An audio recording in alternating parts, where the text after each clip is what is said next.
Last week, we talked to veteran actress and singer Nora Honor about her rise to superstar fame.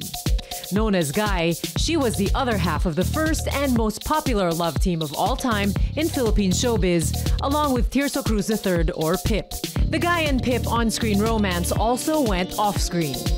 But Nora married her co-star in the movie Banawe, Christopher De Leon, in 1975, and eventually parted ways. Is there still room for romance in the 63-year-old superstar's life these days? So, sinong greatest love mo? Boyet rin. Boyet, ha? Kasi siyang pinakasalan ko eh. Sino naman nag-i-inspire sa'yo ngayon? Meron ba? Ay, wala na.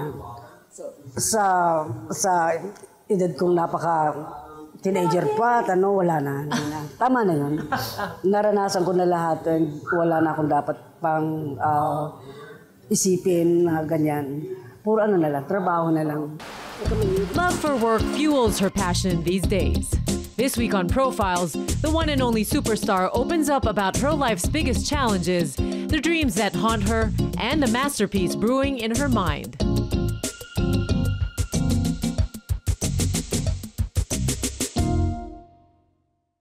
Pero ang daming dinaanan nyo. Tigay, ano ba yung sa inyo? Ano talaga yung pinakamalaking pagsubok? Yung pinakagrabing pagsubok na nangyari sa akin, wala akong trabaho, walang offer sa akin. Tapos, yung una yata namatay yung kapatid ko sa probinsya, ano yung mama ko. Abang namatay yung mama ko, yung nag-down, may offer nga pala, tapos nag-down sa akin ng 250,000 nung araw.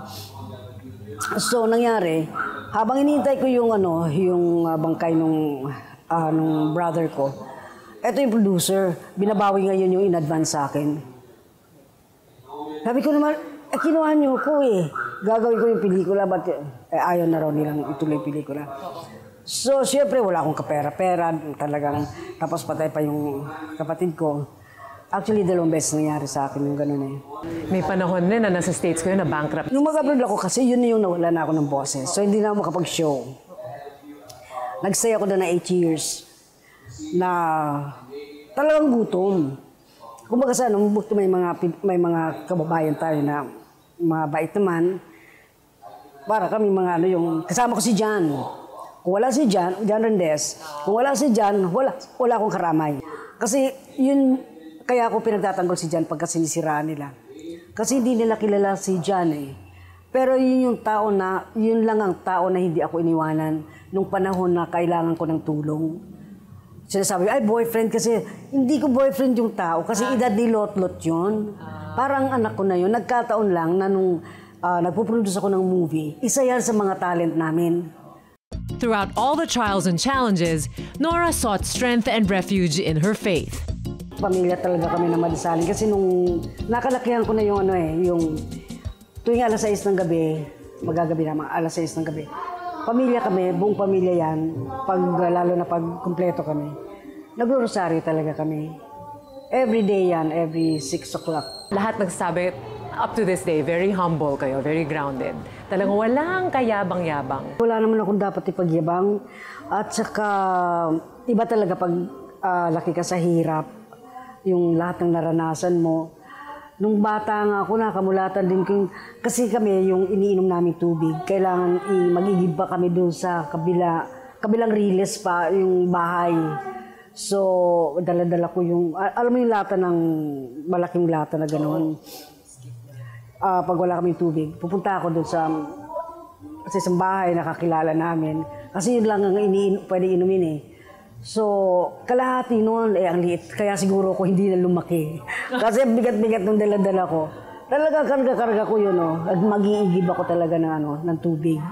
Para lang may mainom kami, ganyan. Tapos, ang alam nila dito, ang itinitinda ko lang yung tubig sa tren. Pero hindi nila alam na pagdating ng gabi, nagtitinda ako ng mga lutong ulam sa palengke. Kasi yung kapitbahay namin nagluluto ng mga sari-saring ulam, tinitinda ngayon sa palengke. So sa kagustuhan ko kumita, sasabihin ko sa kanya na, sige na naman, tutulungan kita magtinda. Pag naubos yung kanyang mga niluto, bibigyan naman ako ng mga 10 centimos, Tapos yung ganon, bibigay ko sa mama ko.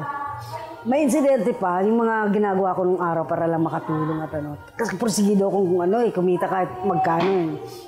Minsan, ang mama ko sabi gano'n, alas 12 na, di pa tayo kumakain. Ganon, umutang ka nga doon sa tindahan ng bigas. Sa dami ng utang namin na halos lahat na yata nung nakahilera mga bigasan doon, ayaw na akong pautangin. Finally, mayroon akong, yung pinakahuling nagtitinda ng bigas, napautang ako ng bigas. So, nagtatatakbo kasi mag-aalaw na wala pa kaming kakainin. Sobrang yung tuwa na may nakapagpautang sa akin ng bigas.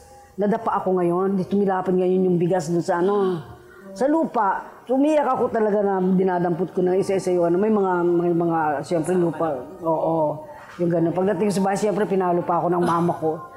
One of Nora's good friends in the industry, award-winning director Brillante Mendoza, admires the superstar's down-to-earth persona. He believes this is one of the traits that sets her apart from the rest. With Ate Gay kasi ayaw niya yung parang tinatratong kahit na superstar siya, ayaw niya tinatrato siyang superstar. Gusto niya yung normal and at the same time, totoo. Iba rin naman kasi yung tinatrato mo siyang normal pero plastic ka.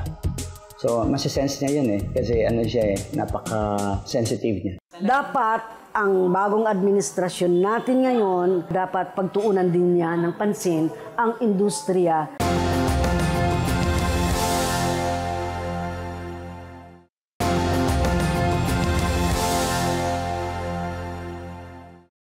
At 63 years old, the superstar Nora Aunor says she's seen it all and she's lived a full life. Through the ups and downs, and having survived almost 5 decades in the entertainment industry, she shares some words of wisdom for the youth. Kung ako sa kanila, yung nangyari sa akin, imbis na yung wala silang ginagawa o tulungan lang nila yung magulang nila, tulungan nila yung pamilya nila, na kahit konti, basta yung bang tao sa puso mo na gagawin mo to para sa nanay at tatay ko, sa kapatid ko, yung ganyan. Kasi nung araw ako ganyan ako Kahit basta may maibigay ako sa tatay ko, sa pamilya namin, masayang-masaya na ako noon. Kaya importanteng pamilya. At ngayon naman sa mga anak nyo, ngayon kumusta naman? Kasi siyempre lahat may asawa na. So, kumusta naman ang relasyon ngayon? Ayun, may asawa na, may pamilya na sila. Yun. So, minsan wala ng oras na nagkakawala. Si Matet ang pinaka nakikita nyo? Noong una, si Matet ang madalas sa amin noong una. Pero hindi ko na rin sila nakikita. Yung ganun. Inisip ko na lang na may sarili na silang pamilya. Siguro may mga problema din sila, kaya hindi ako napapasyalan, yung gano'n. Naintindihan ko pa rin naman sila. Pero minsan, sumasama loob ko kasi katulad ngayon, yung brother ko nasa hospital. Last year pa, July, August, nandun siya. Na-stroke, yung kapatid ko si Bubi, pinakabunso namin. Hindi man lang nila dinalaw naman yung kapatid ko. Nora's brother, Eddie Boy Villamayor, fondly known as Buboy, died shortly after our interview on June 27, 2016. A teen star in the 70s, he starred in the film Minsay Isang Gamu-Gamu with Nora. Walang mandadaya. Kaya hiniling ko sa Diyos yan, si Buboy, kasi nung araw na, actually hindi siya yung bunso namin na kapatid. May talagang bunso, yun ang junior namin. Nung bata ako nag-aalaga sa kanya. Siyempre, pag ako naiiwan, ako nagluluto, ako naglilinis, ako nag-aalaga pa ako ng kapatid ko. Pag umiyak na yon, siyempre pagod na ako, nahulog yun sa nung dinuyan. Napalakas yung duyan. Nahulog na yun, nagkasakit. Hindi namin maipagamot kasi wala kaming pera. Namatay. So sabi ko, Diyos ko, patawarin mo po ako.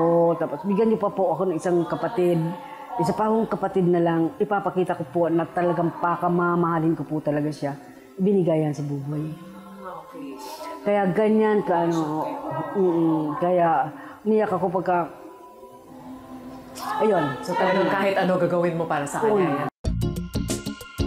Nora Aunor has received countless accolades for her performances in film, television, theater, and music spanning almost 5 decades. She is the most nominated and awarded Filipino actress with over 150 awards for her singing and acting career. In the Philippine entertainment industry, she has the most number of International Best Actress Awards and nominations and is the only Filipino actress who has won international awards from 5 different continents. Siyempre yung una, yung kung saan ako nanalo ng Tawag ng Tanghalan. Yung trophy na yun, yung Grand Finals, Tawag ng Tanghalan. Siyempre yun ang pinaka, kasi doon ako nag-umpisa eh. Kung hindi naman ako nanalo doon, hindi ko naman mararating lahat yung kung nasaan ako ngayon. So, yun ang pinaka-importante sa akin. The reason you are here in our country, the Philippines, is that we live in peace and not in war. Last year, nakakuha kayo ng Goosey Peace Prize. Anong masasabi niyo sa commentary? Marami kayong ginawang films on peace, on war. At ngayon, tingnan niyo yung sitwasyon ng Pilipinas. Pag naging presidente ka, siyempre, magagawa mo lahat. Kasi andyan yung power, andyan yung fame, yung ganyan-ganyan. But simulan natin kay President Marcos, wala sana masasaktan. Hindi naman sana pamambagay, pero yun lang yung presidente na nakita ko na sabihin na natin may mga kinurakot sila, may mga kinurakot sila. Pero may naipakita naman sila na mga ginawa nila. Di ba? Kagaya ng industriya. Sila lang, nung time lang niya na nakita ko yung nagkaroon sila si Madam Marcos na nagkaroon ng pagmamahal sa industriya. Na kaya nga may mga dumarating na mga foreign actors dito sa atin dahil gusto niya talagang yung industriya natin, but then hindi na nga natapos, hindi na nagawa. Pero nung mga may sunod Cory Aquino o kung sino mga ibang nakalimutan yun eh. Kahit nakaka-erap eh, hindi naalala yun eh. Artista siya, di ba? Sorry sir, sorry mayor, pero totoo naman po yung sinasabi ko na hinanap ko yun nung maging presidente siya na tingnan yung industriya kasi galing sa doon eh. Isa siyang artista. Dapat may malasakit sa industriya. Hindi ko naman sinasabing wala siyang ginawa. Wala akong nakita ng tulong na ginawa sa mga kagaya ng mga nagkaroon na ng edad ng mga artista. Na yun sana yung gusto kong maging proyekto noon. Yung mga matatanda na maraming magagaling sa ating artista eh. Panawagan lang po sa ating Pangulo na bigyan din naman ng panahon ang mga taga-industriya na katulad natin. Hindi naman mga artista eh. Direktor, basta lahat. Direktor, writer, lahat. Basta't nasa industriya ka. Dapat yun, pagtuunan din nila ng pansin. Kasi isa yan sa mga nagbibigay ng karangalan sa Pilipinas, sa ating bansa eh. Hindi ba? Pag may napanalunan sa ibang bansa na best director, best actress, o kung ano man, nagbibigay ng karangalan sa atin yun eh. Makatulong din. Malaking tulong. In 2014, Nora Honor was among the final nominees for the National Artist Award by the National Commission for Culture and the Arts. But she was omitted from the final list signed by President Noynoy Aquino. This stirred a great deal of controversy and outrage among Nora's fans. Yung National Artist Issue, President Noynoy Aquino naman. So 2014, dapat nominate kayo bilang National Artist. Pero sabi niya that issue daw, yung may kaso kayo sa drugs. Alam mo yung sa States, kung talaga may dapat yun nakulong na ako, dapat yun. Yung mismong abogada ko na si Attorney Espina nagsabi, hindi ba? So sa akin, at saka ano naman ang kinalaman noon sa actually yung National Artist, hindi ko naman pinangarap yan eh. Kasi sabi ko, mas marami pang mga artist na dapat bigyan ng karangalan kaysa sa akin. Yun ang lagi kong iniisip. Kaya sabi ko, kung di ako manalo ngayon kasi kung sino panulin, karapat-dapat lang, di ba? So yung nangyari na yun, mga taong may gusto eh. Kaya nung nangyari nga, yung tahimik lang ako kasi hindi ko naman pinangarap yun eh. Kung ibibigay sa iyo ang isang bagay at talagang gustong ibigay sa iyo ng nasa taas, mangyayari at mangyayari. At marami pa na ang naghihintay na mapapangalan ko yung national artist. So, hindi nyo naman hinahanap. Alam namin, hindi nyo hinahanap na ang dami nyo ang achievement. Sa inyo, ano ang proudest achievement nyo? Tingnan natin. Basta ang sa akin, yung mga nagawa ko, malaking bagay na sa akin yun. Karangalan ko na yun. At yung pinagtanggol ko ng mga tao, kahit hindi ako nagsalita, hindi ako umimik, wala akong sinabi, mga tao ang nagtanggol, isang malaking karangalan na sa akin yun. Favorite leading man? Boyet. Favorite actor? Lalaki. Boyet. Wow! Favorite actress? Lolita Rodriguez.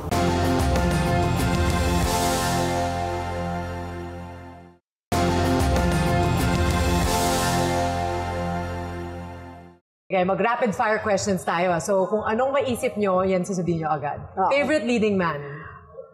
Boyet. Favorite actor? Lalaki. Boyet. Wow! Favorite actress? Lolita Rodriguez. Okay. Favorite movie na ginawa nyo? Tatlong Taong Walang Diyos. Bona. Favorite movie of all time? Bona. Favorite director? Marami. Top 3? Mario O'Hara, Lino Broca, Direk Brillante. Favorite song na kinanta nyo? People. Favorite love team? Ganyan, Pete. Okay. Favorite foreign actor? Meryl Streep. Favorite designer? Badong Bernal. Sila nakakuha talaga ng, ano ko, yung figure ko talaga sila. Best acting advice? Isa puso, lahat ng ginagawa pa sa acting. Ikaw, tatanungin ko, anong size ng pako? Oh. Ang dumi, oh. 4? 5? No. Anong size ng pa? 2.5. What? 2.5? Saan ka Honest. bumibili? Children's. Kaya ano ko pagka nasa States ako, Dapat pala, oh. hindi ako pwede pumunta sa ladies, ganyan-ganyan. Kasi sa puro children's ako. 2.5 lang talaga. Favorite foreign actor na lalaki? Good Kung work, pwede magaling. mo maging love team, sino? Sinong ila-love team? Ako mo si sa Brad Pitt. Brad Pitt! Wow, si Kuya! Oo, si Brad Pitt. Brad Pitt, ha? Kamukha ni Boyet ni Papa. Boyet pa rin. Oo. Okay, height. Sige, anong height nyo ba talaga? Sige. Ay, pag may nagtatanong sa akin ng tungkol sa height, naaway ko. Hindi, joke lang, hindi ko ba alam. naman yan, with heels, without heels? Mga 5 siguro. Oh, hindi, With mataas na heels! yun. With heels, mga 5.5. With heels. Hindi, mga 4'11". Nora Aunor is truly a cultural icon. Many consider her a national treasure, a living legend. Like the legions of Noranians, Brillante Mendoza always admired the superstar for her body of work. When asked about his most memorable cinematic moments with Nora, Brillante explains it's not so much the movie scene as the experience surrounding it. Ang mga naalala ko si Ate Guy, when I didn't know her, kung hindi ko pa siya kilala, of course, yung Himala, kasi yun ang mga iconic na mga lines, di ba? Yun ang mga naalala sa kanya, yung walang himala, gano'n. Walang himala! Hindi totoong may himala! And I would think of her of that, no? Because of that line. But when I started working with her, it's very ironic kasi nawala lahat yun. Kasi parang naging, masyado kami naging, kumbaga, komportable. And there are scenes na natatawa kami, nagtatawanan kami. But when you see it on the big screen, parang seryosong-seryoso. So, for instance, dun sa love scene nila ni Bembol Rocco sa Die Womb, no? Actually, nagtatawanan kami. Hindi namin makunan yung scene kasi tawa siya ng tawa.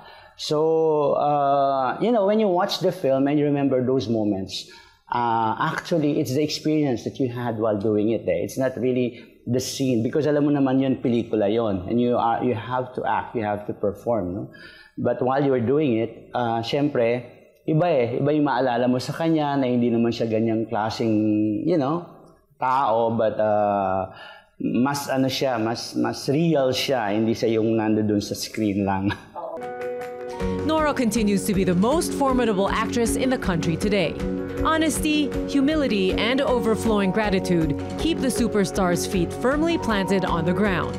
Well, next year, 50th anniversary nyo in showbiz. What's next for Hindi Nora yata Aunor? pwede yun dahil 50 years daw, kasi, okay, kung let's say, 45 lang ako ngayon. Ay, hindi, biro lang. ang hirap mo pag superstar. Hindi, talaga. Anong special? May mga pinaplano ba kayo? So, Never pag ako ganyan, nagplano. just one day at a pag- time. Mga fans lang. Fans ang nag-celebrate. Kung let's say may chance kayo na mag-direct, bigyan kayong chance to direct a film, what would that be? Actually, Anong klaseng? nasabi ko na sa NCCA para magkaroon ng parang funding. Because ngayon kasing year na ito, binabala ko talaga magdidirect ako ngayong year na ito. Ang gusto kong unang-unang gawin, lahat ng napanaginipan ko kasi yung mga napanaginipan ko malinaw sa akin, kahit paputol-putol. Pero hindi, mula nung isang bata pa ako nasa probinsya pa ako, may mga napapanaginipan ako na hanggang ngayon hindi ko nakakalimutan. So hindi ko alam kung anong ibig sabihin nun. Example, ang unang-unang napanaginipan ko parang may isang nakalibing. Doon sa nakalibing na yon, alam ko sa sarili ko, ako yon. May dumalaw na batang babae na mahabang buhok, na naka-ribbon, kulay puti, naka-medyas. Ako pa rin yon. Doon sa dalawang yon, may nagmamasid. Kumbaga no, nakamasid sa kanila. Ako pa rin yon. Si Mama Mary naman, bago ko ginawa yung himala, napanaginipan ko siya. After 1 week, inalok sa akin yung himala.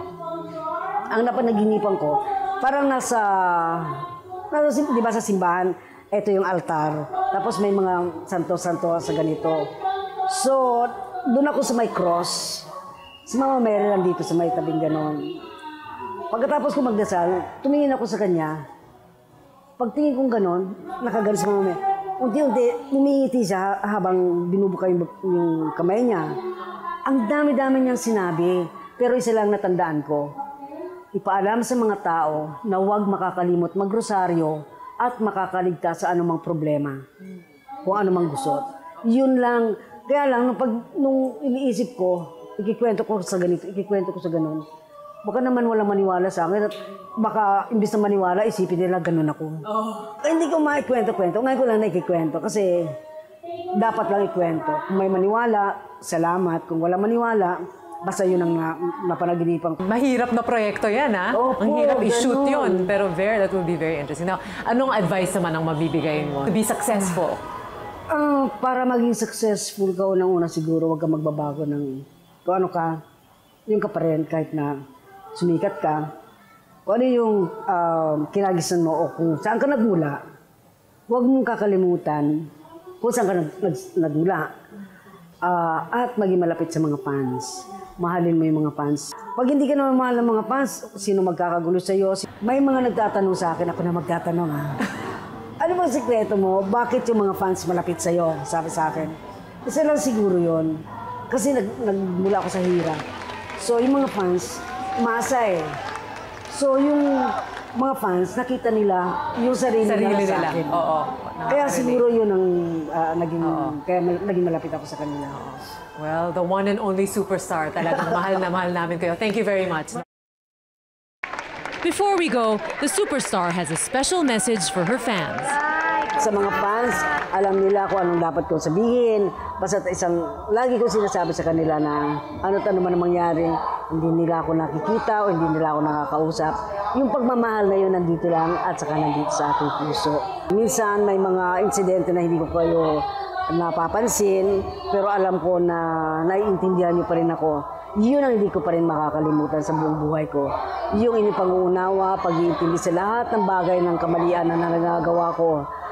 Minamahal ko kayo sa ganun dahil kayo lang po ang mga tao na nagmamahal sa akin na nakakaunawa kay masama, hindi masama ang ginagawa ko o may magkakamali ako o may mga insidente na nalalaman ninyo na hindi maganda para sa akin, naintindihan niyo pa rin ako at pinapangaralan niyo ako.